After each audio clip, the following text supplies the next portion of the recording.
తెలంగాణ ప్రజలను ఉద్దేశించి ఒక గొప్ప స్ఫూర్తిదాయక సందేశం ఇవ్వబోతున్నారు.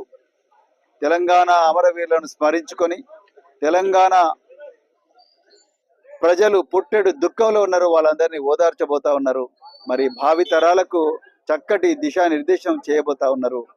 ఆ సందర్భంగానే ఈరోజు సిర్పూరు కాగజ్ నగర్ నియోజకవర్గంలో మరి కాగజ్ నగర్ పట్టణంలో ఈరోజు పెద్ద ఎత్తున కూడా పండగలాగా ప్రజలందరూ కూడా జరుపుకుంటా ఉన్నారు.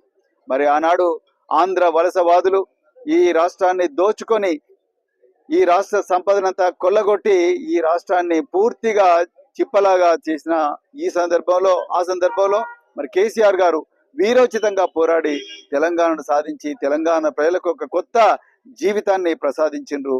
ఆ సందర్భాన్ని పురస్కరించుకొని అమరవీరుల త్యాగాలను గుర్తు చేసుకుంటూ మరొక్కసారి తెలంగాణను కాపాడుకుంటాం, ఎలాంటి వలసవాదులు కూడా తెలంగాణను దోపిడీ చేయకుండా తెలంగాణ ప్రజల జీవితాలను బాగు చేసుకుంటాం, కాంగ్రెస్ బీజేపీల దోపిడీ నుండి తెలంగాణను రక్షించుకుంటాం, తెలంగాణకు కేవలం బీఆర్ఎస్ పార్టీ శ్రీరామ రక్ష అని చెప్పి మరి ఈరోజు ఇక్కడ మరి కాగజ్ నగర్ పట్టణంలో పార్టీ జెండా ఎగరేయడం జరిగింది.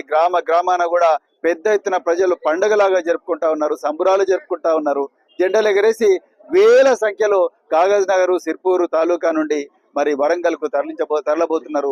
ఇక్కడ నుండి మేము పెద్దపల్లిలో భోజనం చేసి అక్కడ నుంచి మరి ఉత్తర తెలంగాణ ప్రజలతో కలిసి ఓరుగల్లు పోతా ఉన్నాం. దాదాపు 10 లక్షల మంది ఈ సభకు రాబోతున్నారు.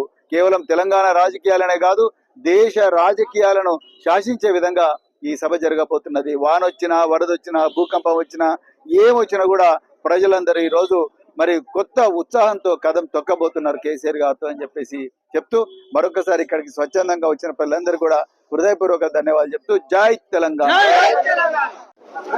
ఈరోజు బీఆర్ఎస్ పార్టీ అవతరించి సరిగ్గా 25 సంవత్సరాలు అవుతున్నది. మరి మలిదశ ఉద్యమానికి ఊపిరి ఊది తెలంగాణను సాధించి తెలంగాణను 10 సంవత్సరాల పాటు ప్రగతి పదంలో పెట్టిన ఒక గొప్ప నాయకులు కేసీఆర్ గారు. మరి ఈరోజు వరంగల్లో